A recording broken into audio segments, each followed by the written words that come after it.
dibantu juga sama lawyer saya, sama manajer saya, dan saya juga dibantu dari pihak dari cybernya juga, sama kepolisian. Artis Ikatan Cinta Amanda Manopo ngeles saat diperiksa pihak Bareskrim Mabes Polri terkait dugaan kasus promosi judi online. Hal tersebut disampaikan pihak kuasa hukum dari Amanda Manopo. Mereka menyebutkan bahwa pasangan Arya Saloka di Ikatan Cinta tersebut tidak tahu bahwa itu adalah judi online. Ina Rahman, kuasa hukum Amanda Manopo menjelaskan bahwa kliennya tidak mengetahui bahwa situs yang dipromosikannya diduga terlibat dalam kegiatan judi online. Menurut pengetahuan Amanda, dia hanya diajak untuk mempromosikan sebuah game online. Kalau ditanya apakah Manda tidak periksa lagi, bukan. Kan Manda punya filter, jadi yang memfilter semuanya adalah manajernya. Dalam hal ini, Rico. Kan Manda sudah punya manajer, jadi yang memfilter semua itu adalah manajernya, dalam hal ini Rico. Dan itu kan berinteraksi lewat dari manajer saya. Jadi lewat dari Rico, dan itu semuanya kita ada bukti-bukti dan segala macam. Jadi saat Rico lempar job ke Manda, otomatis Rico sudah meneliti apakah job itu layak diambil atau tidak. Kata Ina dikutip Rabu 4 Oktober 2023. Ina Rahman melanjutkan dengan menjelaskan mengenai konten promosi yang dibuat oleh kliennya. Amanda Manopo diminta untuk mengenakan kaos tertentu dan membacakan skrip yang diberikan oleh pihak pemberi pekerjaan.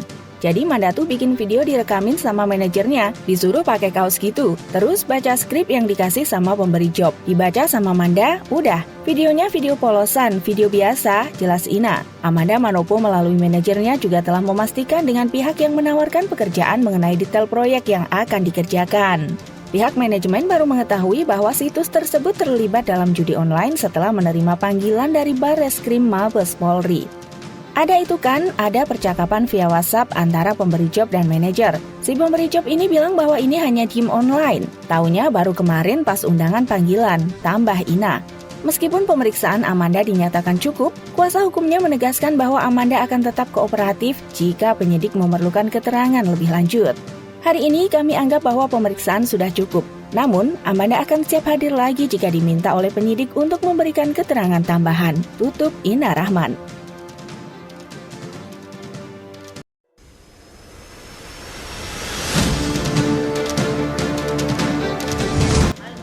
Naksir orang lain nggak selama pernikahan?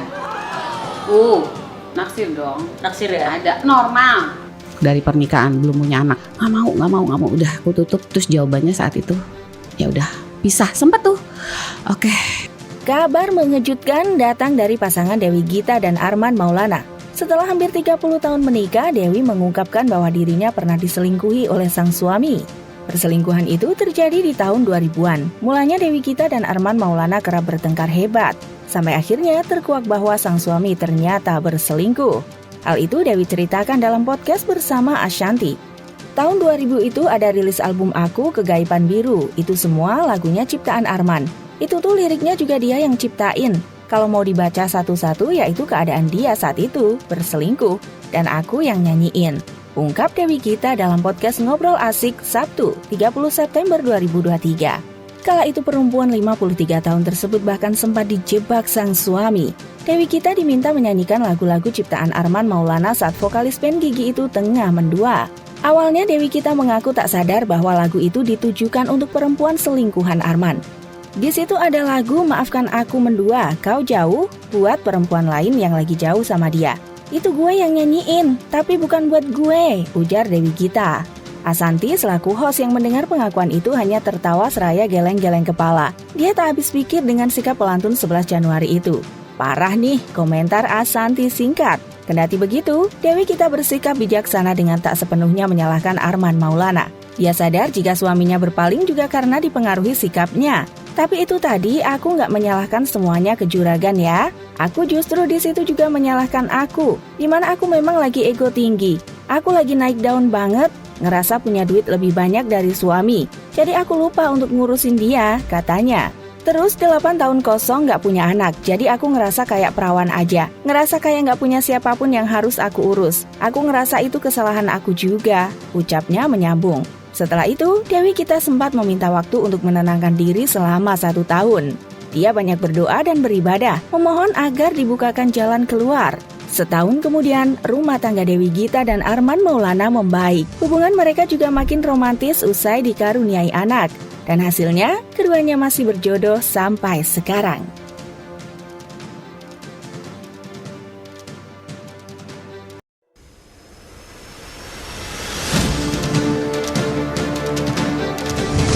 Pedangdut Denny Caknan kini telah terkenal sebagai musisi daerah yang sukses di Indonesia. Tetapi dirinya malah memilih untuk tinggal di Jawa daripada di Jakarta. Dilihat dari akun YouTube PWK, keputusan Denny Caknan ini karena menganggap Jakarta sangat keras. Bahkan dia kerap ditipu saat berbisnis dengan orang Jakarta. Terlalu menakutkan bagi orang Jawa, terutama aku ya. Aku udah hampir 1,5 miliar ditipu. Agensi kemarin pas beli kaleng ditipu 80 juta. Itu orang Jakarta juga. 1,5 miliar belum dibayar, ucapnya. Karena kejadian itu, Denny Caknan sering menolak tawaran dari televisi. Hal ini karena trauma yang sudah didapatkan ketika berbisnis dengan orang Jakarta.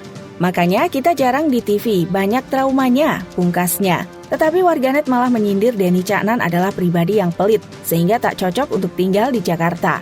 Irite kegawa meneh cah, ucap @Mia. Karena mahal jadi orang pelit tidak bisa, jelas @Via.